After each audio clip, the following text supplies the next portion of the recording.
Okay. And this is for those of you recording. Thank you for coming to our LDT Symposium Fall 2018. And I want to introduce our next speaker, Chelsea Logan. And she is an alumnus of our program as well. So take it away, Chelsea. Thank you. Hello, everyone. As she mentioned, my name is Chelsea Logan. Before we get started, I kind of want to get to know some of you guys first. So by raising hands, how many of you are current students in the program? Welcome. How many of you are prospective students? And how many of you are alums or people who are currently in the industry? Okay, great, thank you. So for those of you who are current students or prospective students, my goal for you for this talk is just to kind of inspire you and show you what I've done and what I've learned, and hopefully things might motivate you to either continue down the path that you're going on or join the dark side and become an instructional designer, whichever one. For those of you who are currently in the industry, feel free to lower your expectations because this is nothing new in that sort of sense, because I'm sure, like you and me, we probably discovered that interdisciplinary design comes with the territory. Learning from other fields is very important. Moving on, feel free to come on and sit down. I'm just getting started. You haven't missed anything. So, a little bit about me. As Dr. Frazee mentioned, I'm an alum from San Diego State University. I did my whole college career here. So I got an English degree, bachelor's here. I also did a single subject teaching credential here for English. And then I did my master's in educational technology at the time, which is now the LDT program. So I'm going to be talking a little bit about the work that I've done in these three organizations. High International was the charter school that I helped teach at or student taught at. Leica Biosystems is my current workplace, so I'm an instructional designer there. I create product training there. So for those who are selling or maintaining our products, we create training for them. Like, okay, if you're a salesperson, how are you going to sell this machine to the pathologist who needs it to diagnose whether or not someone has cancer? Versus the tech support engineer who, how do you actually fix this machine while still providing excellent customer service? And finger guns is a key. So I'm also part of ATD, the San Diego chapter. I just came on as co-programs director, so that's a fun time. You'll notice that I've peppered flyers in the back. Hopefully I'll see some of you guys at our October event where Jeff Toyster will be presenting. So more information is in the back there. If you're interested in membership, please come and see me. I have forms. All right, so interdisciplinary design. It's a big word, and I'm not going to say it that often because it's hard for me to say. But overall, that's using techniques that are common in other fields and incorporating that into our learning design. Whether that's you're an instructional designer, you're trying to make a cool environment that's going to facilitate the learning, or whether you're a trainer and trying to do that in the classroom. So that's the concept of it. So I want to show you the first time I kind of engaged with interdisciplinary design, or borrowing and begging and stealing from other fields, was in project-based learning at High International. So it was a project-based learning school. So basically the teachers would work together to create projects for the students to work on. And we did things like I partnered with a chemistry teacher to create a soap campaign. In chemistry, they learned all about acids and bases and created soap. And then in my class, they had to create advertisements for that soap. Another thing that we did also with a science teacher was creating short sci-fi stories, using topics, things like dark matter or other things that interest them in their science class, and writing things about that, kind of supposing what happens when you engage with these. And lastly, even though I wasn't a part of it, this is one of my favorite projects that they did, was they literally had to build a boat and then sail it on the bay at Point Loma. So the consequences were very real. But the benefit of doing project-based learning design was that it increased creativity as well as curiosity. So it kind of fueled that lifelong learner. Plus, they were able to recall the information a lot easier because there was multiple ways to connect the information. So for our purposes in the learning, design, and technology business, I'm hoping that we will take some of those concepts and work with other disciplines to make our job better. Now, this is by no means an advocacy for plagiarism or anything like that, so please don't take it that way. I'm merely saying that we should start analyzing how other disciplines do things and evaluate whether or not those methods are good for us in creating things that we want to make. Am I going too fast or anything? No? Okay.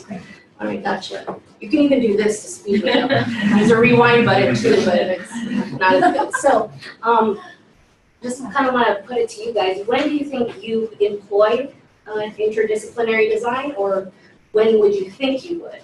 So feel free to just call it out. I'm a physics teacher. We use it all the time because kids have to be able to do math, they have to be able to do English, they have to be able to read, write, and explain what they did and what they learned. And so anytime you're doing anything with engineering, anytime you're doing anything with where you're combining multiple pathways for learning. Absolutely. And most of the time, that is how we come across a problem in the real world, right? We don't just come at it with, okay, it seems like a social problem. I'm going to limit my scope to just what I learned in social studies or something like that. You come at it with your whole experience and things. So just to throw out a couple more examples, Virgil, who's the gentleman who did the talk right before, talking about game design and how you can incorporate that. And I know Bernie knows a lot more about that, so please come in. But for this talk, I know it was advertised I would talk about 3 different topics, but in the consideration of time, I'm only going to talk about one. And that's the most recent experience that I've had having to include interdisciplinary design into my design, and that's for employee engagement. This is an actual photo of me.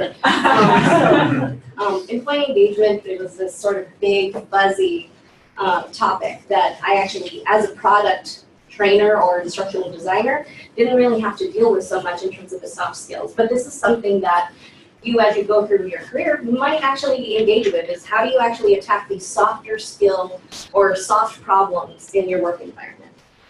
So the big question was, what are we supposed to do? I know that I wanted to be involved in the engagement committee, but we were a ragtag group of people from all over the place. So we had people in India, we had people in Wetzlar, we had people who were managers, who were individual contributors, and we were all volunteers, so we were doing this on top of our regular work, and we still are.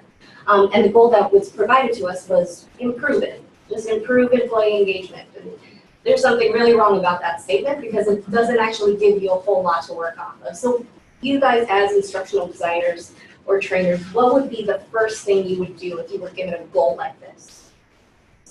You want to define what they mean by engagement by performance. Yeah, putting in some definitions around there. And I think I put like a little reference there just kind of as my own note. Like you probably want to do some sort of goal analysis, like by Maker or something like that, to break it down. We did attempt to do that with this goal. However, it was a lot more difficult than we anticipated because it's this big, monstrous thing where my definition of engagement is different from yours, and it's very individual. Whereas a goal analysis is probably a little bit more performance-based, which is a little bit easier to tackle. So what we ended up doing, and this is where the interdisciplinary part comes in, was looking at how business development use things like mission, vision, and value statements to guide themselves. Because they're working on something that's kind of big and monstrous too. How did they do that? So the value of doing a mission, vision, and value statement is that it establishes strategic direction. It gives you criteria to make decisions based off of. So things like if we said that our value was transparency, all right, in everything that we do, how are we being transparent? So just as an example. So for us, we went from improved employee engagement to working together to say the committee is going to foster and empower our employees as a community. I'm not going to read the whole thing. You guys have it right there. And our values were foster, empower, and enable. So that's just one example. As we move forward, though, and we actually wanted to start hitting the ground, doing interventions doing things with people, we decided to do a gap analysis, and I put my reference there for the book that I've been referring to. I actually got it from this program. Highly recommend it. So for those of you who might be new to it, a gap analysis is just defining what your current state is, what your desired state would be, and then determining the steps to get there. And I think Virgil mentioned like kind of backwards planning. That's that sort of thing too. So we started with a gap analysis. Our first step, though, was to determine how other associate engagement committees in that company had gone about trying to solve a problem. We had to evaluate what that looked like for them. So we found out that, yes, there were about 2 or 3 others. It was still a very new committee. There was limited communication or visibility of their efforts. They actually did do some really good work. They won us things like 80 hours of professional development that could be used during work hours. So that was a huge win, but no one knew that it had come from that organization. And that's probably because there was other initiatives happening at the same time. Leadership was trying to do something around engagement because it was a big topic for us. There's also the Social Connections Committee, which did things like potlucks and whatnot, and people were confusing those efforts with engagement. And also the committees in the past had very limited authority and support for doing certain things. It was very much, let's take the data that we got from the survey and then create a proposal for management to implement. So that's what happened in the past. We wanted to separate ourselves from previous engagement committees, not because they did anything wrong, but because we knew that for some of our employees, they weren't as bought in to what the organization was doing because of that lack of visibility. So we looked into product marketing and branding specifically to establish and separate ourselves from certain other initiatives. And it kind of told people what to expect from us. So we created ourselves, instead of naming us the Associate Engagement Steering Committee, we became the WE Committee, which is short for Worker Engagement, and it kind of tells them, hey, we're an inclusive group.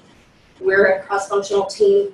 You're the whole organization. Let's work together and actually make things better, because there's no way that one group leadership or one group associates are going to make things better. We have to do it together.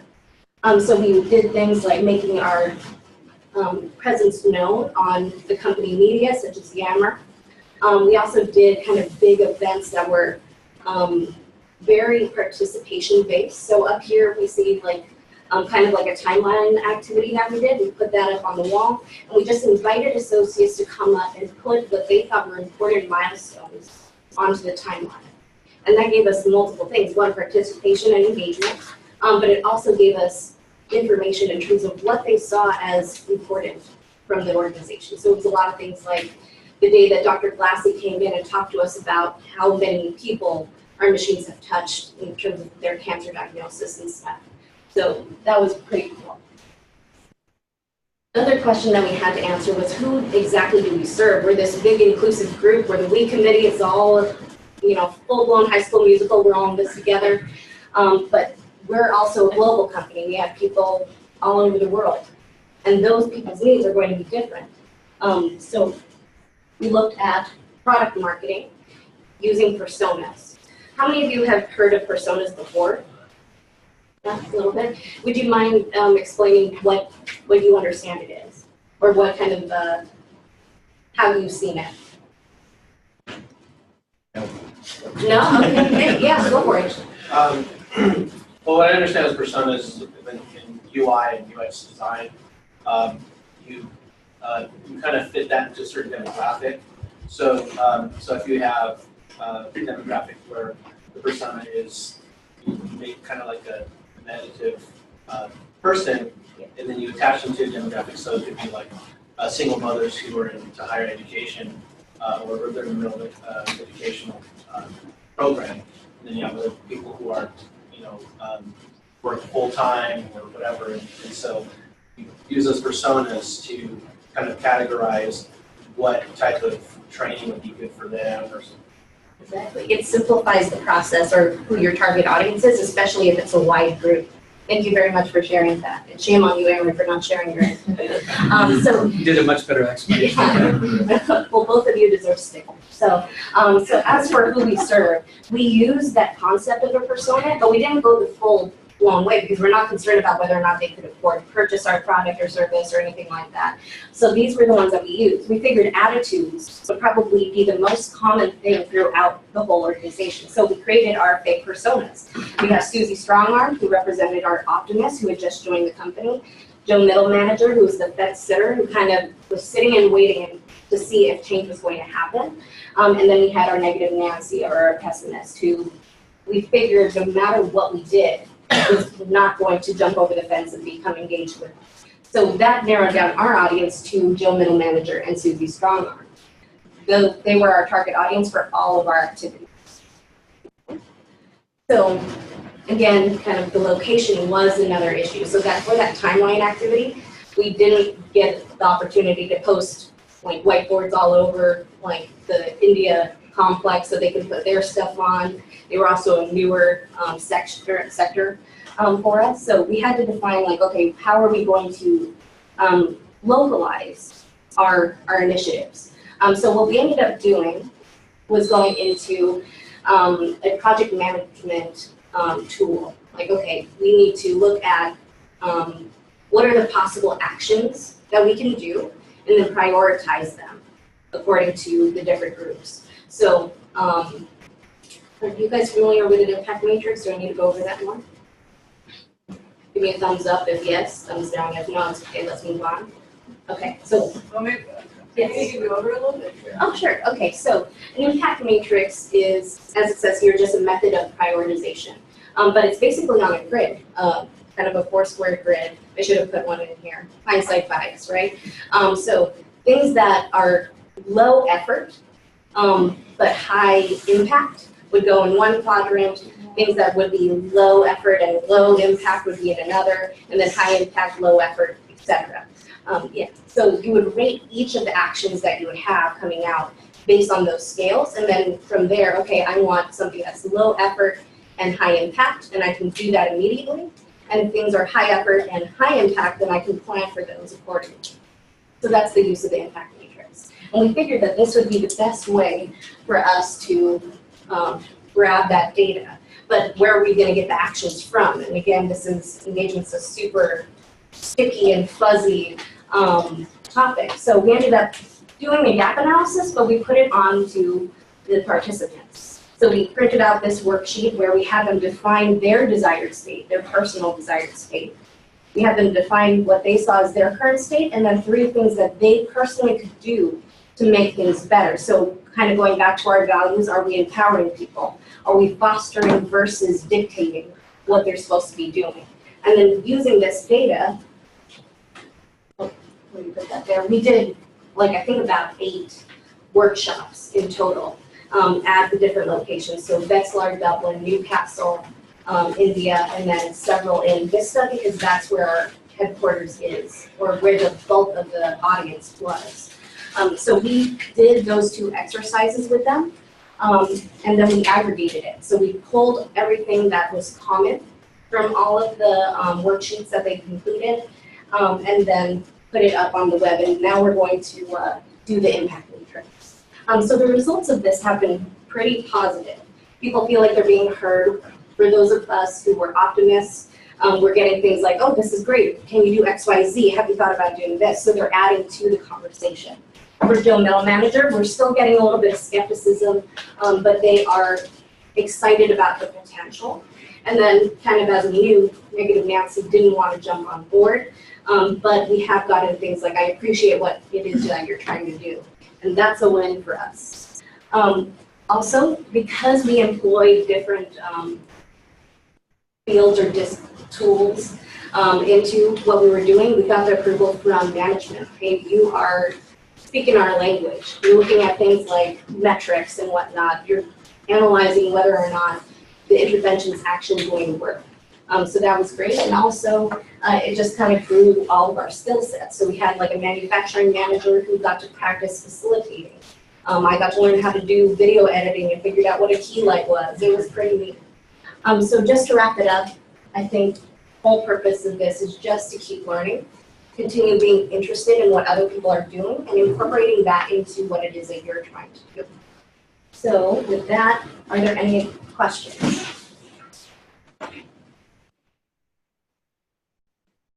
No? Okay. I'm going to assume the silence is ringing applause. I have a question. Yeah. Or tell us a little more about how you create your personas in different situations, like, you know, just basically what your feeling is about the different characters, or you have a particular person in mind, or, you know, like how do you do that? In product marketing, it is very data-driven. Like, so you've surveyed, like, hopefully hundreds of people in your audience, and you're aggregating that data to create these personas. We didn't have that time nor resources to go about that, but we did have UX DNA experts at our disposal who were more than happy to come in and help us out. So what we ended up doing was calling in a couple of people, doing focused interviews, and we each kind of created our own based on that, and he sort of vetted our process to make sure that we were being as objective as possible, even though I can definitely think of one person who would fall into any three of those categories and things. That's not the specific person we're designing for. We're designing for the group. Thank you. All right, any other questions? If not, I'm going to start plugging stuff. So, all right, okay, cool. So, oh, thank you. Oh my gosh. Okay, you're going to get a cookie. No, so plugging stuff, as mentioned before, I'm co-programs director of ATD. We have an October event coming up. Information is in the back. Thank you very much. Yes, yes. I hope you have a good rest of your day.